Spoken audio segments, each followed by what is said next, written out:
I'm sick of the red flag male lead debate. I've been a reader since the golden era of shoujo, an era where series admittedly were plagued by problematic tropes, and rightfully so. This caused for a rise of discourse within and outside the community, labeling things as toxic, passable, or healthy. And at the center of this discussion is our male lead, the counterpart for our main character. He plays just as a heavy role as MC, and in romance serves the reader's fantasy. So this red flag debate is expected, and I welcome it because it only opens up for more discussion. But I also want to offer you guys a new perspective that you may not often see within these critiques. If you're watching this right now, you're either on two polarizing teams. The first team is Team Green Flag. You are probably the ones leading these discussions and are looking for healthier representations of relationships in media. You're also discovering that a lot of the anime boys you used to crush on when you were 13 are actually these so-called red flags. So you might be feeling a bit betrayed, a bit confused, maybe a lot more infuriated. The second team is Team Red Flag. Admittedly, I don't see you guys talk often, and when you do, you're mostly self-aware of how objectively terrible your taste is. But I have a feeling there's a lot more behind as to why you're standing by the red flag, and I'm here with you. Hi, it's Day, and I like talking about romance anime, manga, and manhwa, and I'm a red flag lover. First and foremost, we are readers, consuming a narrative. Now, what makes a narrative? At its core, it aims to deliver a message using a plot, a setting, a conflict, and a set of characters. And these characters, to be well written, need to feel human. And humans are imperfect. They are flawed, messed up, multifaceted. Narratives aren't meant to have perfect characters. And essentially, this is how red flags are born.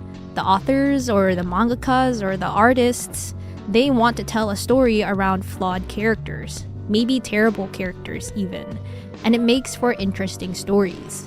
There's a reason why your 13-year-old self was so invested, right? And I'm sure maybe you still could be now. They make the story, and it's unfair to simplify a character to a label while it's the very same character that keeps you reading. What troubles me the most about these discussions I see online about the red flag or green flag is a lot of people simplify characters to a single trait. Cold, toxic, mean, red flag. It's all labels that don't take into consideration the purpose of the story. A common victim to this is Hananoi from A Condition Called Love.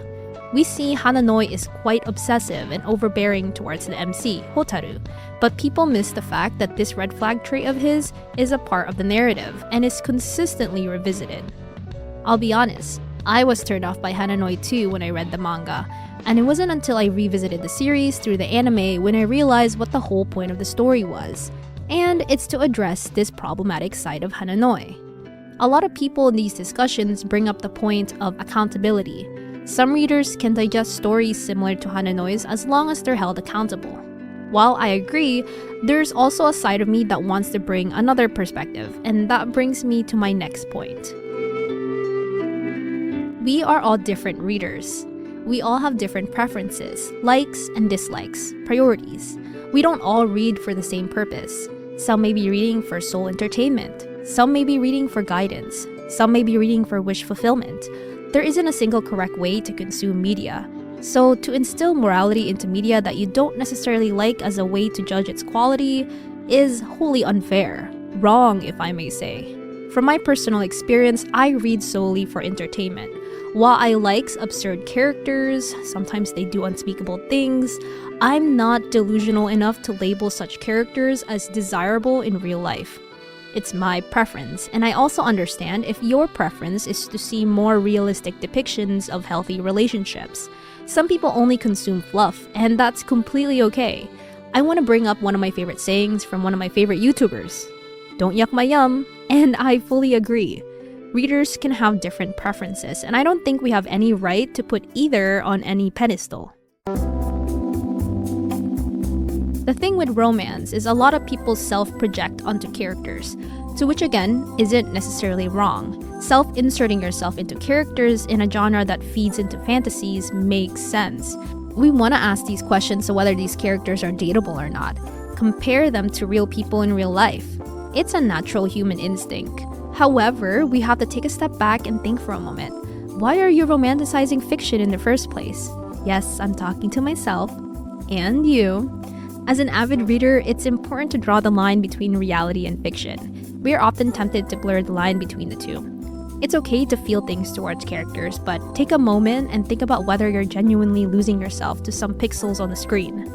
I think both teams are guilty of romanticizing fictional characters, but once you have a clear understanding of this divide, it's easier to judge writing objectively. I actually wrote a disclaimer at the beginning of this video. It went like this. I'd like to preface that I do not condone any actions of fictional characters in any of the media I consume. Then I deleted it, because it's ridiculous that I felt that I had to make this claim in the first place. This is fiction, it's not real. While I am on Team Red Flag, I want to say that red flag does not equate to well written, nor does green flag. A character could be written badly whether they are the red flag or not. Rather than asking whether a character is a red flag or green flag, a better question to ask is, are they a well-written character? What makes a character well-written? A one-dimensional character or a badly written character serves a single purpose. Usually that purpose serves the main character. In romance, the ML's purpose is most likely to fulfill the role of a love interest. If they don't live outside this role, they are one-dimensional, badly written. On the other hand, well-written characters, or three-dimensional characters, have their own motivations, on top of being a love interest. They are multifaceted, their own strengths could be their weaknesses, their flaws could be their strengths. They aren't always what they present themselves to be. A character could say one thing and feel another, just like real people. A good way to test this is to take the character you're thinking of right now and place them in a world where the main character does not exist. Do they still have a life?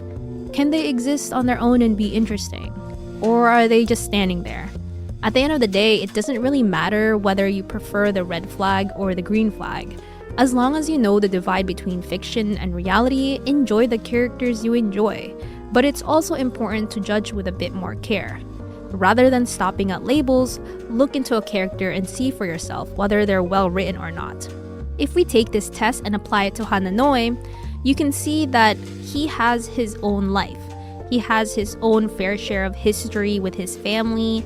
He has his own development arc that is separate from the main character. So Hananoi is a well-written character, even if you see him as toxic or so-called red flag. Now it's just up to you whether you want to see his narrative through. And you don't have to, that's okay. Again, preferences exist. If you're a fellow red flag lover, let me know some of your faves. Here are mine. And if you made it this far, comment a red flag. And this has been Day signing out. Keep on dreaming, peeps. Bye!